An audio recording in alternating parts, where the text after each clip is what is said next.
Hello friends, banian store serial இனி வரப்போகிற எபிசோட்ஸ்க்கான review தான் பார்க்க போகிறோம். அடுத்தடுத்த சுவாரஸ்யங்களை தெரிஞ்சுக்கிறதுக்கு இந்த வீடியோவை ஸ்கிப் பண்ணாமல் கடைசி வரைக்கும் பாருங்கள். பானியன் குடும்பத்தில் இருக்கிற எல்லாருமே இப்போது கோர்ட்டுக்கு வந்துடுறாங்க. இன்னொரு பக்கம் பார்த்தீங்கன்னா மயிலோட குடும்பத்தில் இருந்தும் வந்துடுறாங்க.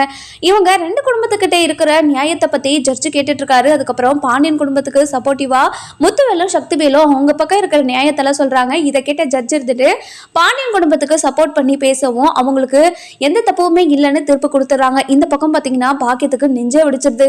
சார், என்னோட பொண்ணுக்கு நியாயத்தை வாங்கி கொடுப்பீங்கன்னு பார்த்தீங்கன்னா அவங்களுக்கு அவங்க மேலே எந்த தப்புமே இல்லைன்னு தீர்ப்பு கொடுத்துட்டீங்களே சார் அப்படின்னு சொல்லவும், இங்க பாருமா, உன்னை பார்த்தாவே எனக்கு தெரியுது நீ பித்தலாட்டம் பண்றேன்னு. உனக்கு 3 நாள் ஜெயில் தண்டனையும் 10,000 ரூபாய் அபராதமா உனக்கு கொடுக்குறமா அப்படின்னு சொல்லி தீர்ப்பை கொடுத்துட்றாங்க. இதை கேட்டு நம்ம மயிலுக்கு நெஞ்சே வெடிச்சிருது. அம்மா பேச்சை கேட்டு மேலும் மேலும் தான் மேல கோவம் அதிகமாகிற மாதிரி பண்ணிட்டோமே அப்படின்னு ஒரு பக்கம் மனசுக்குள்ளே ரொம்பவே அழுதுகிட்டே இருக்காங்க. அதுக்கப்புறம் என்ன, நம்ம சக்திவேலும் முத்துவேலும் பாண்டியன் குடும்பத்தில் இருக்கிறவங்க எல்லாருமே வெளியே கூட்டிட்டு வராங்க. அதுக்கப்புறம் நம்ம கோமதி இருந்துட்டு, இங்க பாருங்கண்ணே, எனக்குன்னு ஒரு பிரச்சனை வந்ததும் நீங்க ஓடோடி வந்ததை நினைச்சு எனக்கு ரொம்ப சந்தோஷமா இருக்குண்ணே. அந்த சந்தோஷத்தை என்னால எப்படி சொல்றதுன்னு தெரியல. 30 வருஷமா இதுக்காக தான் நான் ஏங்கிட்டு இருந்தேன். உங்க அன்பு கிடைக்காதா, உங்க பக்கத்துல இருந்து சப்போர்ட் கிடைக்காதா அப்படின்னு நினைச்சு ஒவ்வொரு நாளும் நான் அழுகாத நாளே இல்லைன்னு தெரியுமா உங்களுக்கு அண்ணா அப்படின்னு சொல்றாங்க. அதுக்கப்புறம் சக்திவேல் இருந்துட்டு, இங்க பாரு கோமதி, இத்தனை வருஷமா உன்னை புரிஞ்சுக்காம இப்படியெல்லாம் பண்ணதை நினைச்சாவே எனக்கே ரொம்ப கேவலமா இருக்கு, அசிங்கமா இருக்கு. என்ன மன்னிச்சிரு கோமதி. அதை விட எல்லாத்தையும் விட கேவலமானது உன்னோட தம்பியை உன்கிட்ட இருந்து பிரிச்சுதான். அவனுக்கும் இதுக்கும் எந்த சம்மந்தமும் இல்லை.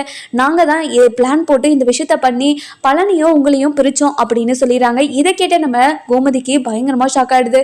என்னென்ன சொல்றீங்க, நீங்க சொல்றதெல்லாம் உண்மையா அப்படின்னு சொல்லி கேட்கவும், ஆமா கோமதி, நாங்க பண்ண வேலையால தான் இப்போ பழனி மேல நீங்க தப்பா புரிஞ்சுக்கிறீங்க அப்படின்னு சொல்லி எல்லா உண்மையும் சொல்லிடுறாரு. அதுக்கப்புறம் பழனி இருந்துட்டு, அக்கா நீ ஏதோ நினைச்சுக்காதுக்கா, நீ ஏதோ நடந்ததை வச்சு நீ என் மேல கோவமா இருந்த, இப்போ என்னை பத்தி உனக்கு புரிஞ்சிருச்சுல்ல, நான் யாருன்னு உனக்கு தெரிஞ்சிருச்சு இல்லக்கா, அதுவே எனக்கு போதும்க்கா, நீங்க 2 பேருமே சந்தோஷமா இருக்கணும் அப்படின்னு சொல்றாங்க. அதுக்கப்புறம் முத்துவேல் இருந்துட்டு, இங்க பாரு கோமதி, நான் சொல்றேன், நீ என்ன தப்பா நினைச்சுக்காத. இப்படி பையனுக்கு ஒரு கல்யாணத்தை பண்றோம், அக்கம் பக்கத்துல எல்லாம் விசாரிச்சு பார்க்க மாட்டீங்களா அப்படின்னு சொல்லி கேட்கவும், மனுஷங்க மேல இருக்க நம்பிக்கையில ஏதோ கல்யாணத்தை பண்ணிட்டோன்னு இப்போ என்னோட பையனோட வாழ்க்கை புதக்குழியில விழுந்த மாதிரி விழுந்து இப்போ என்னோட பையன் எல்ல முடியாம தவிச்சுக்கிட்டு இருக்கான். அவனை பார்த்தாவே எனக்கு அவ்வளோ கஷ்டமா இருக்குதுன்னு. இங்க பாரு கோமதி, நீ கவலையே படாத.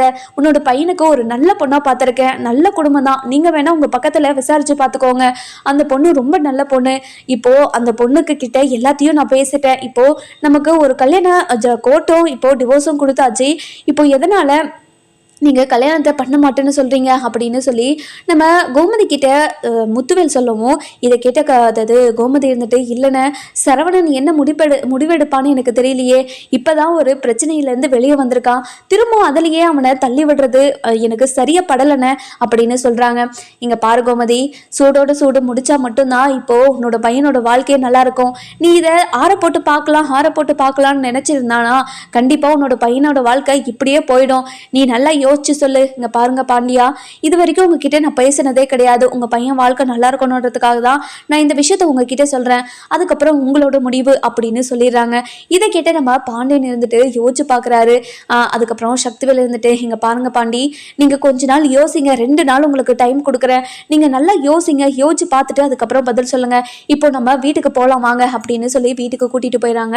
வீட்டுக்கு போன உடனே ராஜி நம்ம மீனாவும் ரொம்பவே அழுதுகிட்டே அத்தை அப்படின்னு சொல்லி கட்டி பிடிச்சுக்கிறாங்க. இங்க பாருடி, நான் எவ்வளோ பெரிய தண்டனையிலேருந்து வந்திருக்கேன் தெரியுமா, கோர்ட்டில் எங்க மேல எந்த தப்புமே இல்லைன்னு சொல்லிட்டாங்க. அந்த வார்த்தை கேட்டப்பவே எனக்கு அவ்வளோ சந்தோஷமா இருந்துச்சு அப்படின்னு சொல்லிக்கிட்டு ரொம்ப சந்தோஷமா இருக்காங்க. அதுக்கப்புறம் என்ன, நம்ம மீனா இருந்துட்டு, இங்க பாருங்கத்த, இனிமே எந்த பிரச்சனையுமே வராது, நீங்க கவலையே படாதீங்க அப்படின்னு சொல்லி ஆறுதல் சொல்லுவோம். இங்க பாருங்கடி, நீங்களும் ஏதாச்சும் மறைச்சு வச்சிருந்தா சொல்லுங்கடி, இதோ சூட்டோட சூடோ இதோ என்னோட மனசுல போட்டுக்கிட்டு அழுதுகிட்டு நான் செத்துடுறேன் அப்படின்னு சொல்றாங்க. இங்க பாருங்கத்த, இது வரைக்கும் உங்ககிட்ட நாங்க மறைக்கிறதுக்குன்னு எதுவுமே இல்லத்த, ஏதாச்சும் நாங்க பண்ணணும்னு நினைச்சா கூட உங்ககிட்ட தானே வந்து நாங்க சொல்லுவோம், ஏதாச்சும் பண்ணணும்னு நினைச்சா கூட ரகசியமா கூட இது வரைக்கும் நாங்க எதுவுமே பண்ணதில்லையாத்த அப்படின்னு சொல்றாங்க. இங்க பாருங்கடி, நீங்க இதுக்கப்புறமும் இதே மாதிரி இருந்துட்டா ரொம்ப நல்லதுடி அப்படின்னு சொல்றாங்க. அதுக்கப்புறம் பாண்டியன் இருந்துட்டு கோமதியை கூப்பிடுறாங்க. கோமதி, இங்க வா கோமதி, உங்ககிட்ட கொஞ்சம் தனியா பேசணும் அப்படின்னு சொல்லி கூப்பிடவும், அதுக்கப்புறம் 2 பேரும் தனியா பேசுறாங்க. உங்க அண்ணனுங்க 2 பேரும் சொன்னதை கேட்டியா, எனக்கு என்னமோ அது சரியா தான் படுதுன்னு தோணுது அப்படின்னு சொல்றாங்க. என்னங்க சொல்றீங்க நீங்க சொல்றத கேட்டா எனக்கு ரொம்ப ஷாக்கிங்கா இருக்குதுங்க. ஆமா கோமதி, சூட்டோட சூடு எல்லாம் முடிச்சாதான் உண்டு. இல்லைன்னா நம்மளோட பையனோட வாழ்க்கை இப்படியே போயிடுச்சுன்னா எப்படி? நம்ம பக்கமும் நம்ம விசாரிப்போம், விசாரிச்சு நல்ல பொண்ணா இருந்தா நம்ம கல்யாணத்தை பண்ணி வச்சிருவோமே அப்படின்னு சொல்றாங்க. என்ன இல்லைங்க, இது சரவணன் என்ன நினைப்பான்னு எனக்கு தெரியலையே, சரவணன் கிட்ட ஒரு வார்த்தை கேட்டுருவோமே அப்படின்னு சொல்றாங்க. இங்க பாரு கோமதி, சரவணன் கிட்ட கேட்காம அவனோட முடிவு தெரியாம நான் எதுவுமே பண்ண போறது கிடையாது. ஆனா உங்க அண்ணனுங்க சொல்றது கரெக்டுன்றதான் எனக்கு தோணுது. நம்ம பேசி பார்ப்போம் வா அப்படின்னு போயிட்டு சரவணன் கிட்ட பேசுறாங்க. இங்க பாருடா சரவணா, உன்னோட வாழ்க்கையில ஒரு முடிவு கிடைச்சிருச்சு. அவகிட்ட இருந்து உனக்கு விடுவு காலம் கிடைக்கணும்னு நினைச்ச, இப்ப கிடைச்சிருச்சு. இப்ப என்ன பண்ண போற நீ அப்படின்னு சொல்லி கேட்கவும், இங்க பாருங்கம்மா, இனிமே நான் என்னோட வாழ்க்கையில நான் மட்டும்தான், எனக்காக நான் மட்டும்தான் வாழ போறேன். அது மட்டும் இல்லாம என்னோட வாழ்க்கையில அப்பா அம்மா தங்கச்சி அண்ணனுங்க அப்படின்னு தம்பிங்க அப்படின்னு இது மட்டும்தான் நான் நினைச்சுக்கிட்டு இருக்கேன், வேற எதுவுமே இல்லம்மா அப்படின்னு சொல்லவும், இங்க பாருடா சரவணா, அப்படியெல்லாம் இருக்கக்கூடாதுடா. உனக்குன்னு ஒரு வாழ்க்கைய, உனக்குன்னு ஒரு குழந்தைங்கள நான் பார்க்கணும்னு ஆசைப்படுறேன்டா. இதுக்காக தான் உன்னை பெத்து வளர்த்தனா, இப்படி பேசுறதுக்காக தான் நான் இப்படியே உன்னை பொத்து பொத்து வளர்த்தனாடா, சொல்லுடா அப்படின்னு சொல்லி கேட்கவும், இங்க பாருங்கம்மா, உங்களுக்காக ஒரு கல்யாணத்தை பண்ணி நான் இவ்வளோ கஷ்டப்பட்டது பத்தாதா? இங்க பாருடா சரவணா, ஏதோ அவசரத்துல அப்பா ஏதோ விசாரிக்காம இப்படி ஒரு கல்யாணத்தை பண்ணி வச்சுட்டாங்கடா. இப்போ ஒரு நல்ல சம்மந்தம் வந்திருக்கு, நீ சம்மதம் சொன்னா கண்டிப்பா இந்த ஒரு கல்யாணத்தை பண்ணி வச்சிடலாம்டா அப்படின்னு சொல்லவும், இதை கேட்ட நம்ம சரவணனுக்கு என்ன சொல்றதுன்னே தெரியல. இங்க பாருடா சரவணா, இந்த கல்யாணத்தை மட்டும் பண்ணிக்கணும்னா கண்டிப்பா உன்னோட வாழ்க்கை நல்லா இருக்கும். நாங்க உன்னோட வாழ்க்கையை நினைச்சு கஷ்டப்படுற வேண்டிய அவசியம் இருக்காதுன்னு நினைக்கிறேன்டா. ரொம்ப நல்ல பொண்ணுடா அப்படின்னு சொல்லவும், இங்க பாருங்கம்மா, இந்த கல்யாணத்தை பண்ணாதான் என்னோட வாழ்க்கை நல்லா இருக்கும். நீங்க அதை பார்த்து சந்தோஷப்படுவீங்கன்னா கண்டிப்பா நான் இந்த கல்யாணத்தை பண்ணிக்கிறேமா அப்படின்னு சொல்லிடுறாங்க. இதை கேட்ட அதாவது பாண்டியனுக்கும் சரி கோமதிக்கும் சரி பயங்கர சந்தோஷம். அதுக்கப்புறம் நம்ம செந்தில் இருந்துட்டு, இங்கே பாருமா, இப்போ எதுக்காக அண்ணனை இவ்வளோ கஷ்டப்படுத்திக்கிட்டு இருக்கீங்க? ஏற்கனவே ஒரு கல்யாணத்தை பண்ணி வச்சு அண்ணனோட வாழ்க்கையை நடுத்தருவில் நிற்க வச்சது பத்தாதா? திரும்பவும் அந்த பிரச்சனை முடிஞ்ச உடனே இப்போ இன்னொரு பிரச்சனையை வர வைக்கலான்னு பார்க்குறீங்களா நீங்கள் அப்படின்னு சொல்லி கேட்கவும், இங்கே பாருடா, நீ கொஞ்ச நேரம் அமைதியாயிரு. என்னோட பையனோட வாழ்க்கையில் என்ன பண்ணணும் ஏது பண்ணணும்னு எனக்கு தெரியும். இது வரைக்கும் பண்ணதை நாங்கள் பார்க்கலையாம்மா. இங்கே பாருமா, இது பண்ண வேண்டான்னு எனக்கு தோணுது அப்படின்னு சொல்லிடுறாங்க. நீ கொஞ்ச நேரம் அமைதியாக இருடா, என்ன பண்ணணும்னு எது பண்ணணும்னு சொல்லிட்டு எனக்கு தெரியும். என்னங்க, நான் அண்ணன் வீட்டுக்கு போயிட்டு வந்துடுறேன், அண்ணன்கிட்ட எல்லா விஷயத்தையும் பேசிட்டு என்ன ஏதுன்னு முடிவு எடுத்துட்டு வந்துடுறேங்க அப்படின்னு சொல்லிட்டு அதாவது முத்துவேல் வீட்டுக்கு வராங்க. வீட்டுக்கு வந்த உடனே வீட்டுக்குள்ள காலை எடுத்து வைக்காம அண்ணன் மா உள்ள வரலாமா அப்படின்னு சொல்லி கேட்கவும், இதை கேட்ட நம்ம சக்திவேலும் முத்துவேலும் வெளியே வராங்க. வெளியே வந்த உடனே, என்ன தங்கச்சி, என்ன கோமதி, இப்படியெல்லாம் நீ கேட்குறியே, இத்தனை வருஷமா நீ எங்க வீட்டுக்குள்ள வராத நினைச்சு நான் ரொம்ப கஷ்டப்பட்டுட்டு இருக்கேன், அதனால நீ இப்பவே உள்ளவா, இல்லை நீ அங்கேயே நில்லு, வடிவே போயிட்டு நீ ஆரத்தி கொண்டு வா அப்படின்னு சொல்லவும், அதுக்கப்புறம் வடிவம் மாதிரியும் போய் ஆரத்தி கொண்டு வராங்க. இதை பார்த்துட்டு நம்ம கோமதிக்கு பயங்கர சந்தோஷம். அதுக்கப்புறம் என்ன, கோமதியை ஆரத்தி எடுத்து உள்ள வர வைக்கிறாங்க. உள்ள வந்த உடனே, அண்ணன் இப்படி ஒரு சந்தோஷமான விஷயம் நடக்கும்னு நினைச்சு கூட பார்க்கலண்ணே, இது அவ கேஸ் கொடுத்துற ஒரு வகையில் நல்லதுன்னு தான் நான் நினைக்கிறேன். இந்த ஒரு பிரச்சனையால தானே நீங்க என்னை புரிஞ்சுக்கிட்டு எனக்காக வந்து நின்றீங்க. இப்போ நம்ம ரெண்டு குடும்பமும் ஒன்று சேர்ந்துருக்கு, ரொம்ப சந்தோஷமா இருக்குதுண்ணே அப்படின்னு சொல்றாங்க. அதுக்கப்புறம் என்ன, நம்ம கோமதி இருந்துட்டு, நீங்க சொன்னீங்கல்ல அந்த விஷயத்த பத்தி நானும் மாமாவும் யோசிச்சு பார்த்தோம், நீங்க சொன்னது கரெக்டா தான் இருக்கு. நான் சரவணன் கிட்டவும் பேசினேன், பேசி பார்த்ததுல சரவணனும் ஓகே தான் சொல்றான் அப்படின்னு சொல்றாங்க. சரி சரி கோமதி, நீ சொன்னது ரொம்ப சந்தோஷமான விஷயம். நம்ம இன்னைக்கே போய் பொண்ணை பார்த்துட்டு வந்துருவோம். இன்னும் 2 நாள்ல ஒரு முகூர்த்த நாள் வருது, அந்த முகூர்த்த நாள்லயே நம்ம கல்யாணத்தை பண்ணிப்போம், சரியா அப்படின்னு சொல்றாங்க. அதுக்கப்புறம் என்ன, நம்ம பாண்டியன் குடும்பத்தில் இருந்தோம், இந்த பக்கம் முத்துவேல் குடும்பத்தில் இருந்தோம், எல்லாருமே நம்ம சரவணனுக்காக பொண்ணு பார்க்க போகிறாங்க. போய் பார்த்துட்டு பயங்கர சந்தோஷம். பொண்ணும் நல்ல பொண்ணாக இருக்குது, குடும்பமும் நல்ல பொண்ணாக இருக்குது, நல்ல குடும்பமாக இருக்குது. அதே சமயத்தில் சரவணன் வாழ்க்கையில் என்னென்ன நடந்துச்சு, எது நடந்துச்சுன்னு எல்லா விஷயத்தையும் சொல்லிடுறாங்க. சொன்ன உடனே அந்த குடும்பத்தில் இருக்கிறவங்களும் புரிஞ்சுக்கிறாங்க. இங்கே பாருங்கள், அந்த அந்த அந்த லைஃப்பை பற்றி நாங்கள் இது வரைக்கும் எதுவுமே பேச மாட்டோம், இனிமேலும் பேச மாட்டோம், நீங்கள் கவலையே படாதீங்க, என்னோட பொண்ணோட வாழ்க்கை இனிமேல் நல்லா இருந்தால் சரிதான் அப்படின்னு சொல்லிடுறாங்க.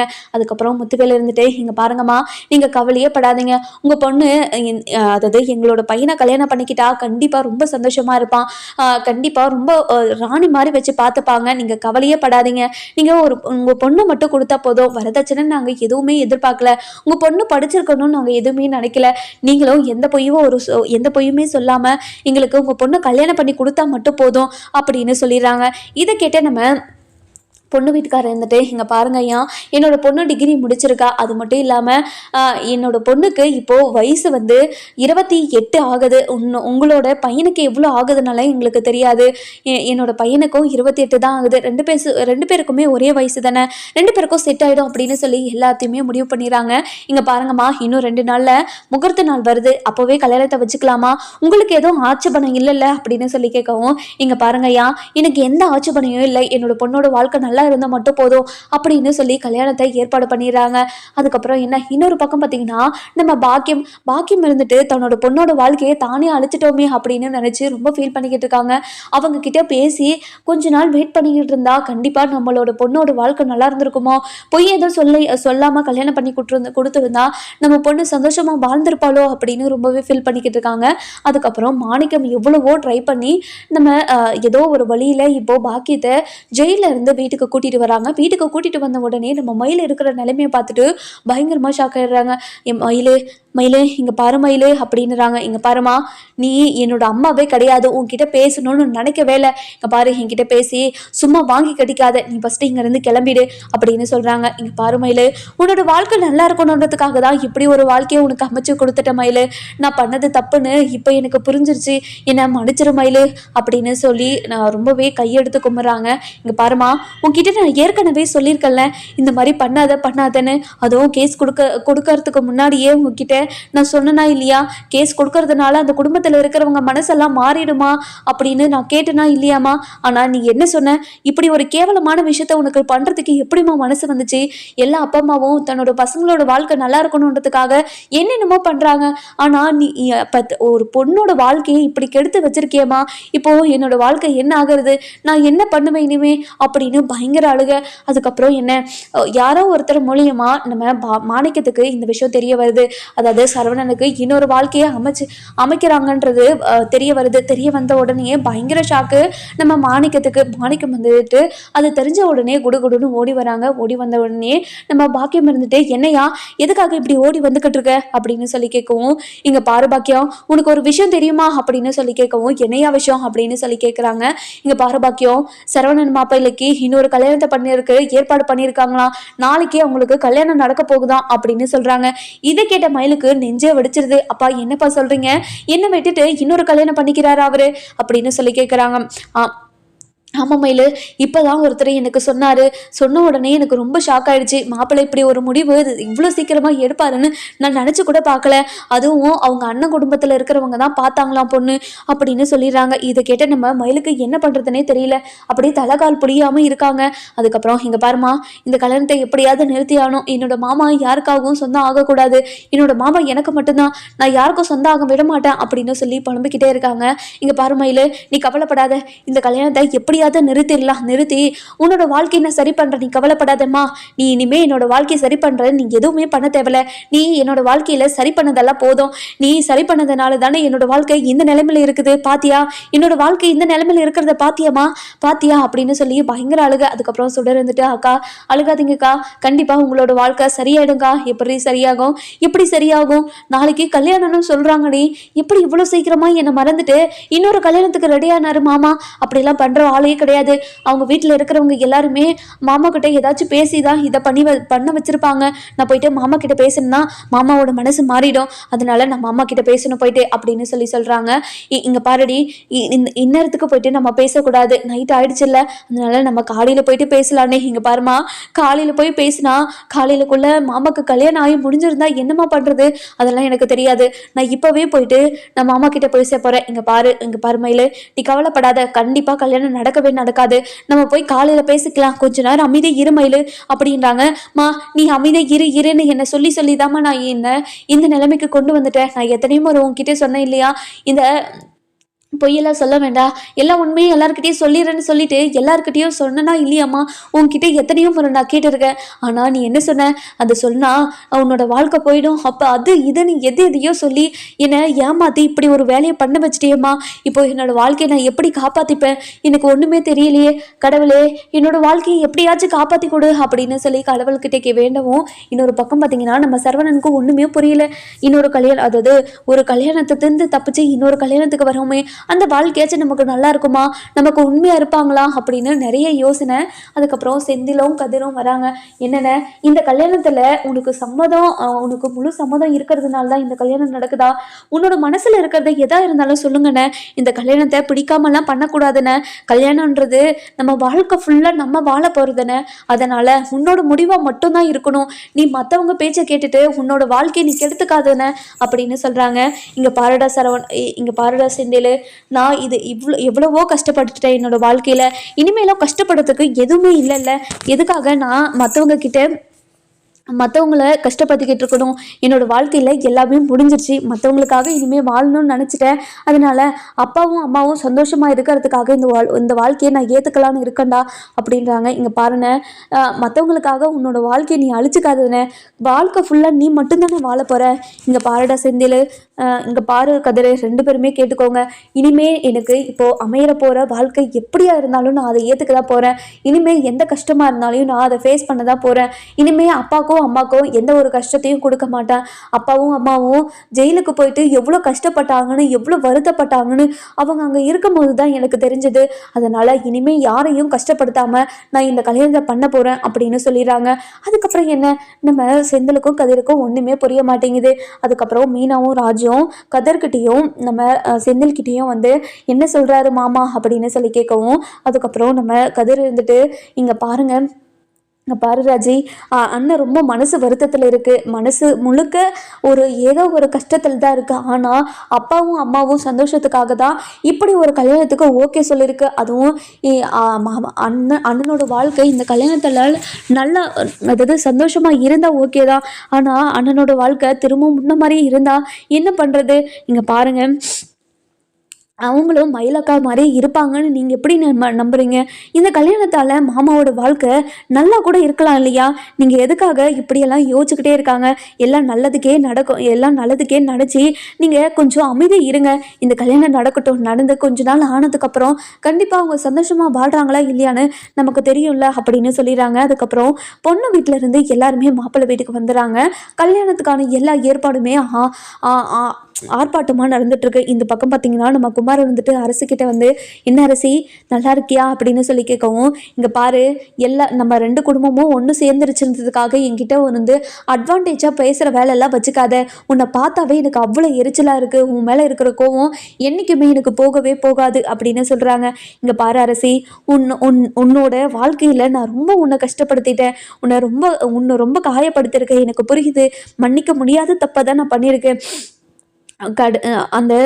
அந்த கஷ்டத்தையும் அந்த வலிக்கையே மருந்தாகவும் உன்னை கல்யாணம் பண்ணிக்கிட்டு உன்னை ராணி மாதிரி வச்சுக்கணும்னு நான் ஆசைப்பட்றேன், என்ன அரசி சொல்கிற நீ அப்படின்னு சொல்லி கேட்கவும், ஏச்சி நிறுத்து, எதுக்காக திரும்ப திரும்ப நீ அதவே பேசிக்கிட்டு இருக்க, உன்னை பார்த்தவே எனக்கு அவ்வளோ வெறுப்பாக இருக்குன்னு தெரியுதில்ல, எதுக்காக திரும்ப திரும்ப என்கிட்ட இந்த மாதிரி வந்து பேசிக்கிட்டே இருக்க, இந்த மாதிரி இன்னொரு முறை பேசிக்கிட்டே இருந்தேன்னு வச்சுக்கையா, கண்டிப்பாக போயிட்டு நீ என்னோட அம்மாவுக்கிட்டையும் அப்பாக்கிட்டையும் சொல்லிடுவேன், அதுக்கப்புறம் ரெண்டுக்கு ரொம்பவும் திரும்ப புரியிற மாதிரி ஆகிடும், அதனால தான் நான் யோசிச்சுக்கிட்டே இருக்கனே தவிர திரும்ப திரும்ப நீ இது மாதிரி பண்ணிக்கிட்டே இருந்தனா கண்டிப்பாக இந்த விஷயத்த போயிட்டு நான் அம்மாக்கிட்டேயும் அப்பாக்கிட்டேயும் சொல்லிடுவேன், தெரிஞ்சுக்கோ அப்படின்னு சொல்லி அந்த இடத்த விட்டு போகிறாங்க.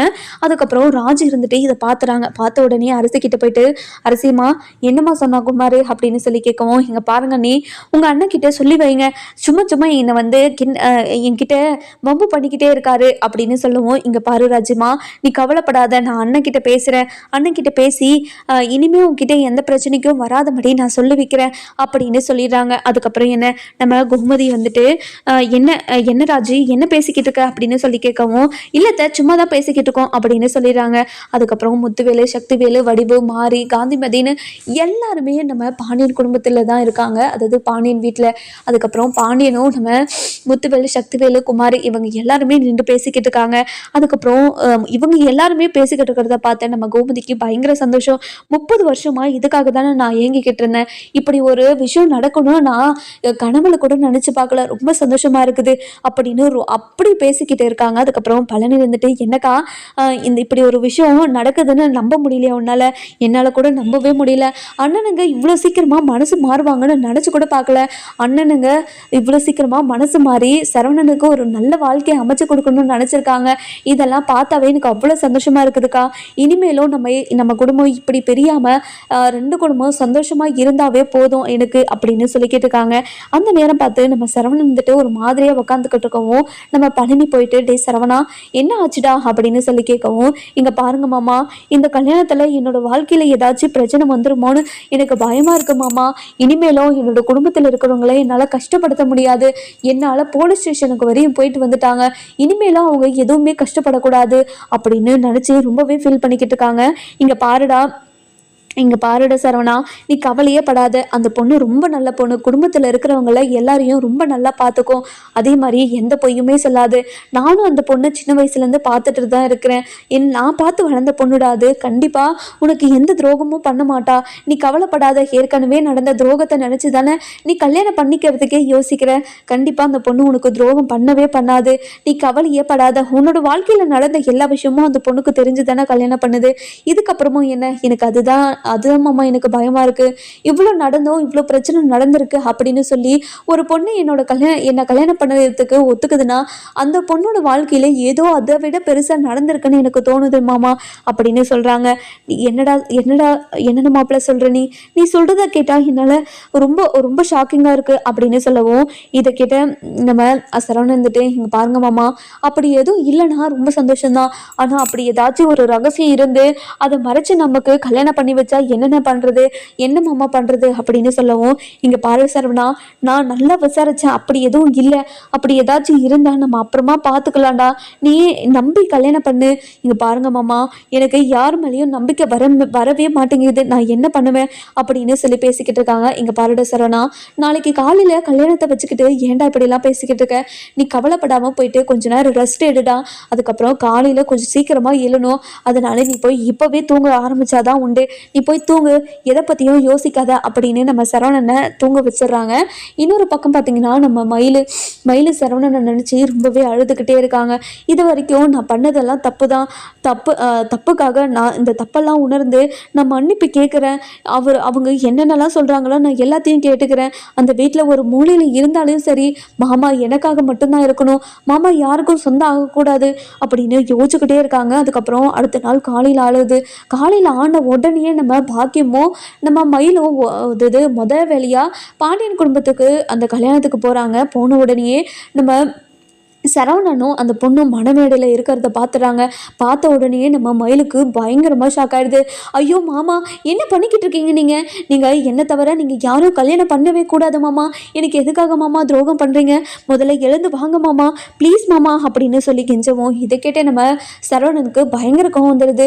அப்பா, எதுக்காக கண்டவங்களெல்லாம் இங்கே வர வச்சிருக்கீங்க நீங்கள் அப்படின்னு சொல்லி கேட்கவும், இங்கே பாரடா சரவணா, மணமேடையிலேருந்து இழகக்கூடாதுரா, நீ அங்கேயே உக்காரு. நான் இந்த விஷயத்தெல்லாம் பேசிட்டு நான் முடிச்சுட்டு வரேன். நீ அங்கேயே உக்காருடா, நீ மணமேடையை மட்டும் விட்டு எழுந்துராதடா அப்படின்னு சொல்லவும், அதுக்கப்புறம் பாக்கியம் இருந்துட்டு, உங்களுக்கெல்லாம் மனசாட்சினது ஒன்று இல்லவே இல்லையா? இப்போதானே என்னோட பொண்ணுக்கு விவாகரத்து கொடுத்தீங்க, அதுக்குள்ள எப்படி கல்யாணம் பண்ணி வைக்க உங்களுக்கு மனசு வந்துச்சு? இன்னும் கொஞ்ச நாள்ல மனசு மாறி என்னோட பொண்ணை ஏற்றுப்பீங்கன்னு நினச்சிக்கிட்டு இருந்தேனே, ஆனால் இப்போ இன்னொரு கல்யாணத்தை பண்ணி வைக்க உங்களுக்கு எப்படி மனசு வந்துச்சு? இங்கே பாருங்க, இதை மட்டும் பண்ணிடாதீங்க. உங்கள் காலில் கூட விழுந்து மன்னிப்பு கேட்குறேன். நான் பண்ணதெல்லாம் தப்பு தான், என்ன மன்னிச்சிருங்க. என்னோட பொண்ணோட வாழ்க்கையை அழிச்சிடாதீங்க ப்ளீஸுங்க அப்படின்னு சொல்லி பயங்கரமாக கெஞ்சுக்கிட்டே இருக்காங்க. இதை கேட்ட பாண்டியன் இருந்துட்டு, ஏங்க நீங்கள் பண்ணதெல்லாம் போதும். என்னோட குடும்பம் உங்களால் கஷ்டப்பட்டதும் உங்களால் அவமானப்பட்டதும் அசிங்கப்பட்டதும் போதும். இனிமேலும் உங்கள் குடும்பத்தினால எங்களுக்கு எந்த ஒரு பிரச்சனையுமே வரக்கூடாதுன்னு நினச்சிக்கிட்டு இருக்கோம். திரும்ப ஏதாவது பிரச்சனை பண்ணீங்க, நீங்கள் ஜெயிலுக்கு போக வேண்டிய அவசியம் வரும் அப்படின்னு சொல்கிறாங்க. என்ன பாண்டியா, நீ இப்படி அவங்கக்கிட்ட சாஃப்டாக பேசிக்கிட்டு இருக்க? அவங்கக்கிட்ட இந்த மாதிரியெல்லாம் சாஃப்டெல்லாம் நம்ம பேசக்கூடாது. இங்கே பாருங்கள், நடந்ததெல்லாம் பத்தாதா? இவ்வளோ பிரச்சனை பண்ணீங்களே, அதெல்லாம் பத்தாதா? நீங்கள் பாருங்கள், கேஸ் கொடுக்க சொன்னதே நீங்கள் தானே. நீங்கள் சொன்னதுனால தான் நான் போய் கேஸ் கொடுத்தேன். இப்போ நீங்கள் நல்லவங்களா ஆயிட்டீங்க, இப்போது நான் கெட்டவளா ஆயிட்டேன்னா, நீங்கள் சொன்னதை ஒரே ஒரு வார்த்தைக்காக தானே போயிட்டு நான் கேஸ் கொடுத்தேன். இங்கே பாருமா, நான் ஏதோ ஒரு பேச்சுக்கு சொன்னேன், ஆனால் அவங்க மேலே எந்த தப்புமே இல்லைன்னு உனக்கு தெரியும் இல்லைம்மா. அப்படி தெரிஞ்சிருந்தும் இப்படி ஒரு கேவலமான வேலையை பண்ணியிருக்கே, உனக்கு கொஞ்சம் கூட மனசாட்சினது ஒன்று இல்லவே இல்லையா அப்படின்னு சொல்லி கேட்கவும், இதை கேட்ட நம்ம குமார் இருந்துட்டு, அப்பா, அவங்கக்கிட்டே எந்த மனசாட்சி பற்றியெல்லாம் பேசுகிறீங்க? அவங்க ஒரு ஃப்ராடு ஃபேமிலி, திருட்டு ஃபேமிலி, அவங்கக்கிட்டலாம் நீங்கள் எதுக்காக பேசுகிறீங்க? அவங்கக்கிட்ட நீங்கள் பேசவே பேசாதீங்க அப்படின்னு ஒரு பக்கம் குமார் பேசவும், அதுக்கப்புறம் என்ன ஐயர் இருந்துட்டு எல்லா மந்திரத்தையும் ஊதிடுறாரு. அதுக்கப்புறம் கெட்டி மேளம் அப்படின்னு தாலியை எடுத்து நம்ம ஐயர் இருந்துட்டு சரவணன் கிட்ட கொடுக்கவும் சரவணன் தாலியை வாங்கிட்டு அதாவது ஒரு நிமிஷம் வெயிட் பண்ணி பார்க்குறாரு, நடந்ததெல்லாம் ரிமைண்ட் பண்ணி பார்க்குறாரு. அதுக்கப்புறம் நம்ம மயில் இருந்துட்டு மாமா வேண்டாம் மாமா, தாலி கட்டிடாதீங்க மாமா, ப்ளீஸ் மாமா, என்னை விட்டு நீங்கள் போயிடாதீங்க மாமா, என்னோட வாழ்க்கையில் நீங்கள் ரொம்ப முக்கியம் மாமா, ப்ளீஸ் மாமா, எனக்கு துரோகம் பண்ணாதீங்க மாமா, நான் பண்ணதெல்லாம் தப்பு தான், நான் இனிமேல் எந்த தப்பும் பண்ண மாட்டேன் மாமா, ப்ளீஸ் மாமா அப்படின்னு சொல்லி கெஞ்சிக்கிட்டே இருக்காங்க. ஆனால் சரவணன் வந்துட்டு யோசிச்சுக்கிட்டே நிற்கிறாரு. இந்த கல்யாணத்தை சரவணன் பண்ணுவாரா மாட்டாரான்னு சொல்லிட்டு நம்ம வர எபிசோடில் பார்க்கலாம். இந்த வீடியோ உங்களுக்கு பிடிச்சிருந்தா லைக் பண்ணுங்கள், சப்ஸ்கிரைப் பண்ணுங்கள், மறக்காமல் பெல் ஐகானையும் கிளிக் பண்ணிக்கோங்க.